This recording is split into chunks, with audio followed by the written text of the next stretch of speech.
This tutorial will cover how to use the A to Z databases link in the Quick Links box on the library's homepage.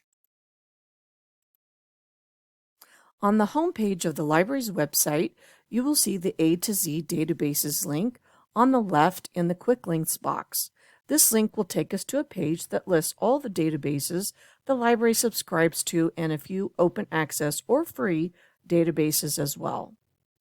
You will see that the JWU Denver Library Campuses has access to 91 databases.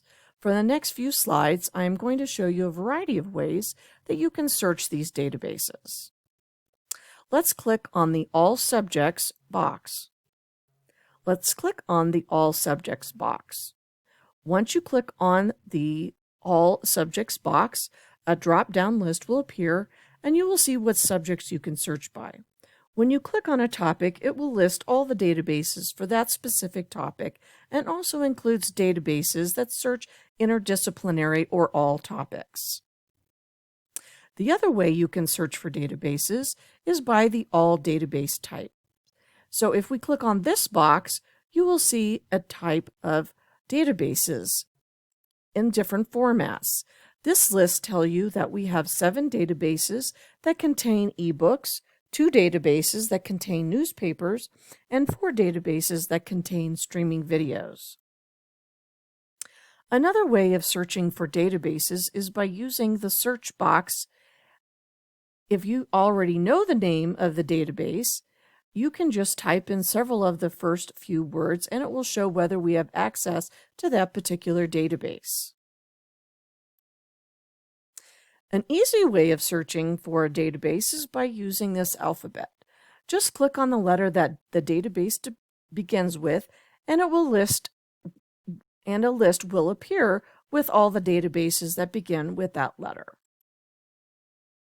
One of the nice features of the A to Z list databases is the page that shows you on the right what databases are the most popular. As you can see, the database Academic Search Complete is one of the frequently used databases. This particular database searches all topics. It is a good one to start with. The next and last feature is the new or trial databases that is located on the right.